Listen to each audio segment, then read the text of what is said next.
আমি ঢাকা ৯ স্বতন্ত্র প্রার্থী হিসেবে যে মনোনয়ন আবেদনপত্র দিয়েছিলাম সেটা আপাতত গৃহীত হয়নি, কিন্তু আমরা আপিল করব। আপিল করার প্রক্রিয়া আমরা ইতিমধ্যেই শুরু করেছি। কারণ হিসেবে যেটা নির্বাচন কমিশন বলেছে, আপনারা জানেন যে স্বতন্ত্র প্রার্থীর জন্য বিধি অনুযায়ী 1% ভোটারের স্বাক্ষর নিতে হয়। সেই 1% ভোটারের সংখ্যা যা হয় তার চেয়ে আমরা বেশি স্বাক্ষর সাবমিট করেছি, প্রায় 200-র মতো বেশি ছিল। সেখান থেকে ওনারা দৈব চয়নের মাধ্যমে 10 জনের ভেরিফিকেশন করতে গিয়েছেন, সত্যতা যাচাই করতে গিয়েছেন। সেখানে 8 জনের ওনারা তথ্য সঠিক পেয়েছেন। 2 জনের ক্ষেত্রে ওনারা মানুষটাকে খুঁজে পেয়েছেন, সত্যতা যাচাই করতে পেরেছেন, কিন্তু সেই 2 জন ঢাকা 9-এর ভোটার ছিলেন না। ওনারা জানতেন না ওনারা ঢাকা 9-এর ভোটার। একজনের বাসা খিলগা যেহেতু ঢাকা 9 আর 11 দুইটাই পড়ে, উনি জানতেন যে উনি ঢাকা 9-এর ভোটার এবং তার জানার কোনো উপায় ছিল না যে সে ঢাকা 9-এর ভোটার না। উনি গিয়ে ওয়েবসাইটে চেক করেছেন, ওনার ভোটার নাম্বারটা পান নাই।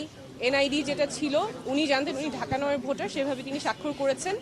আরেকজন যার ব্যতিক্রমে এসেছে, তার কাছেও যে হার্ড কপি আছে এনআইডির, সেই এনআইডির ঠিকানা অনুযায়ী উনিও ঢাকা 9-এর ভোটার, কিন্তু নির্বাচন কমিশনের কাছে তথ্য আছে যে তিনি ঢাকা 9-এর ভোটার না, সেটাও তার জানার কোনো উপায় ছিল না। তো যেই 2 জনের কথা ওনারা বলেছেন যাদের সত্যতা পেয়েছেন কিন্তু ঢাকা 9-এর ভোটার না, এই 2 জনের ক্ষেত্রেই তাদের জানার কোনো উপায় ছিল না যে তারা কোন এলাকার ভোটার এবং ঢাকা 9-এর ভোটার না। ওনারা জানতেন যে ওনারা ঢাকা 9-এর ভোটার, সেই অনুযায়ী ওনারা স্বাক্ষর দিয়েছেন এবং নির্বাচন কমিশন কোনো উপায় রাখে নাই ভোটারদের জানার জন্য যে তারা কোন আসনের ভোটার কিংবা ভোটার নাম্বার কত।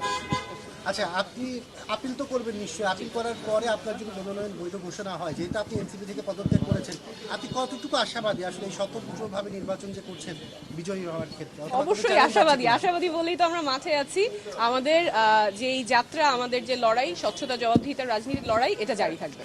স্বতন্ত্র হিসেবে কোনো চ্যালেঞ্জ আছে? অবশ্যই চ্যালেঞ্জ তো আছে। এই যে যেমন আজকে যেটা চ্যালেঞ্জ হলো, আসলে আমাদের তো রাইট টু ইনফরমেশন ওভাবে থাকে না। যারা এত কষ্ট করে স্বাক্ষর দিয়েছেন তাদের জন্য নির্বাচন কমিশন কোনো উপায়ও রাখে নাই জানার যে তিনি কোন আসনের ভোটার। আমরা এত কিছু বলি, আমাদের অধিকারের কথা বলি, কিন্তু এই বেসিক তথ্যটা জানার পর্যন্ত আমাদের কোনো উপায় রাখা হয় নাই। অবশ্যই চ্যালেঞ্জ আছে, তার সাথে অনেক পজিটিভও আছে। আমাদের যেহেতু দল থেকে না হয়ে স্বতন্ত্র যাচ্ছি, মানুষ একেবারেই খুব কাছে থেকে অনেক ভালোবাসা দিচ্ছেন, তো অবশ্যই পজিটিভও আছে।